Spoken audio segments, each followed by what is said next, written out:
Bonjour à tous, voilà une petite démo de montage du nouveau moteur de Broch.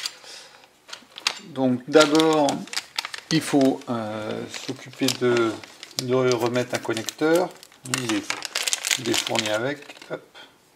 Donc le joli nouveau petit moteur, très bonne qualité, fait spécialement pour nous, en étame. Alors ce qu'on va faire, c'est qu'on va brancher l'aspiration, la ventilation.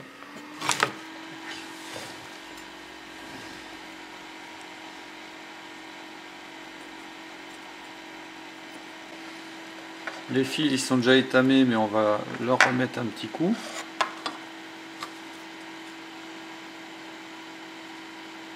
Parce que c'est pas le même étain.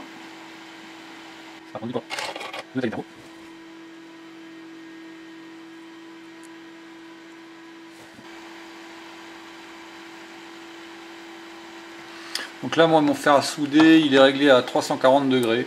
C'est une température qui me va bien. Voilà, on a des soudures nickel. Hop, on met la gaine thermo. Un petit coup de briquet.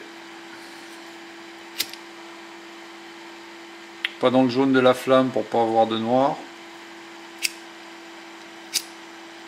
Dans le bleu de la flamme.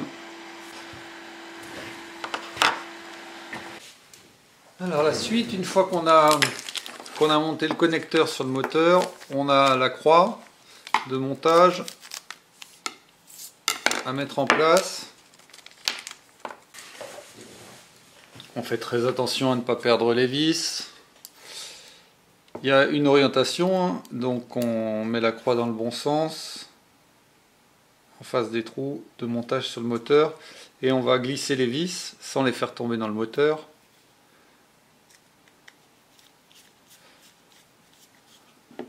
Pour l'instant, on les vise juste, on ne serre pas et on ne les fait pas tomber par terre. Voilà, on va les serrer progressivement ensuite. C'est elles qui vont centrer la croix. Hein. Voilà, maintenant que la croix est centrée, on peut serrer.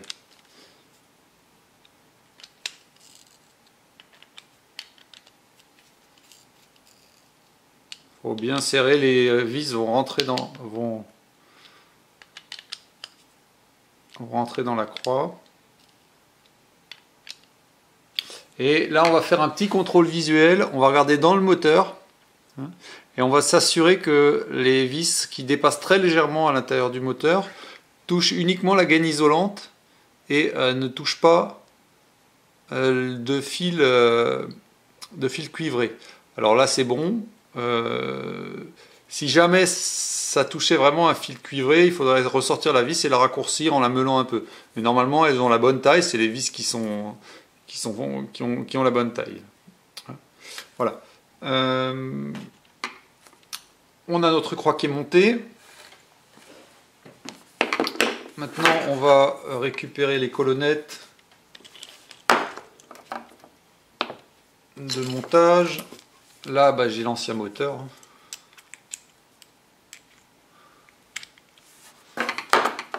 C'est mieux quand on a un petit outil qui a le bon diamètre. Je les avais déjà débloqués, donc hop, ça va tout seul. Alors, il y a deux types de croix, il y a des noirs et des aluminium. Sur les noirs, on ne met plus les rondelles. Sur les aluminium, elles sont un peu plus fines et donc on rajoute les rondelles pour compenser. Là, on ne met pas de rondelles.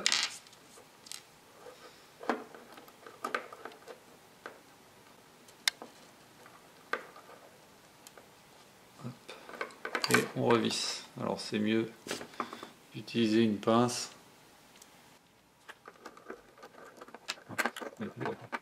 Oui. 2. 3.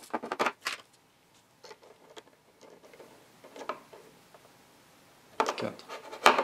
Et là on va serrer sans excès, hein, on va pas casser les colonnettes. Hein. Mais on bloque, on serre quand même.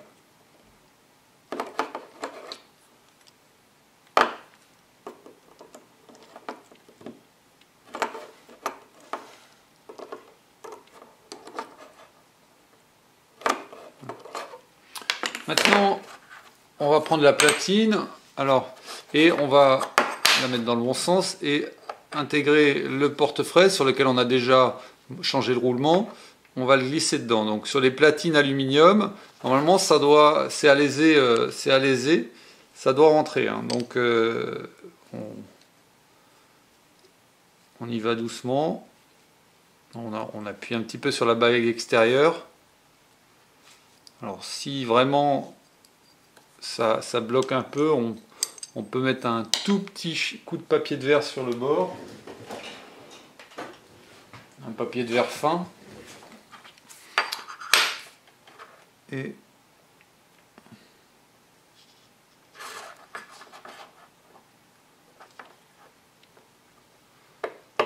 voilà.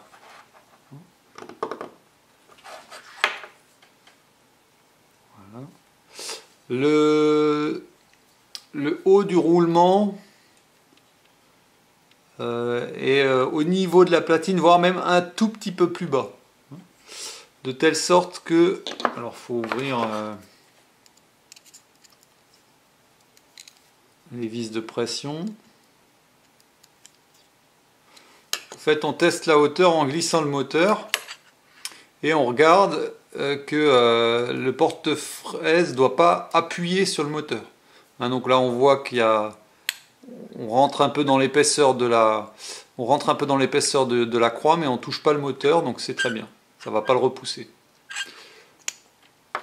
Si vous n'avez pas une platine en aluminium et que c'est la platine en stratifié, là il y a une petite bavure d'usinage à enlever. Donc celle-là, vous l'enlevez avec une petite lime, un petit bout de papier de verre pour que pareil, l'écrou rentre, le roulement rentre facilement. Mais sans jeu, mais bien ajusté.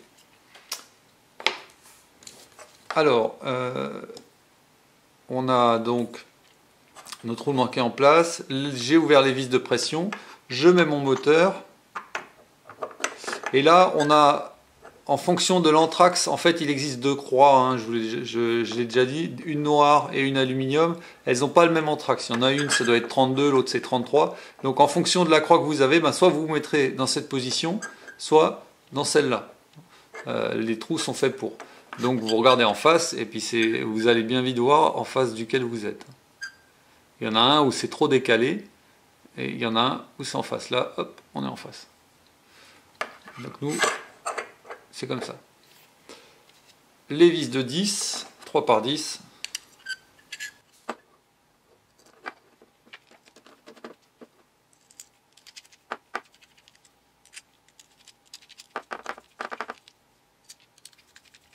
On serre progressivement.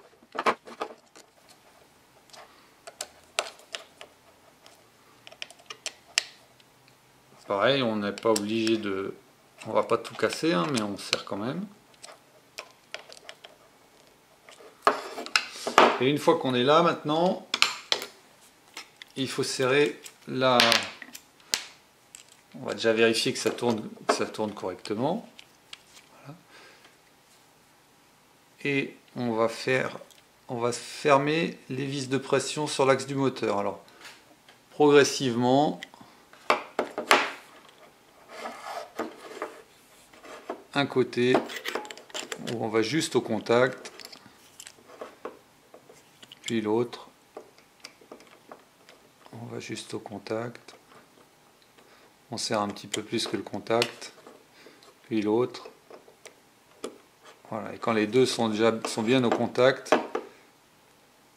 on serre fermement, pareil, sans tout éclater.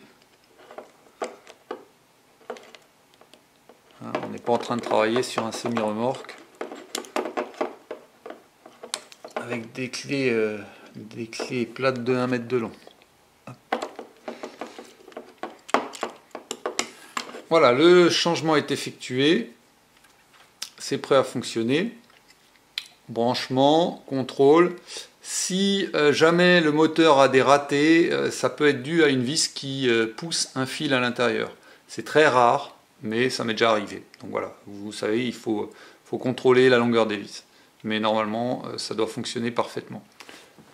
Alors, une petite astuce pour tester votre broche que vous venez de monter sans avoir besoin de lancer l'ordinateur, c'est d'utiliser un chargeur de téléphone qui sort du 5 volts.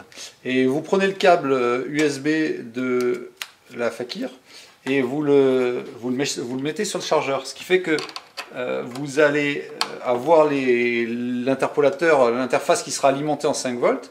Et vous branchez donc sur la barrette, là vous allez brancher votre chargeur. Vous branchez l'alimentation principale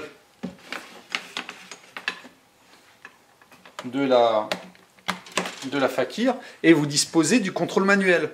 Vous mettez sur off, manu, on met à 0, hop, et on branche le moteur sur le contrôleur. Tac. Là, je mets sous tension, je mets sur on et je teste la rotation.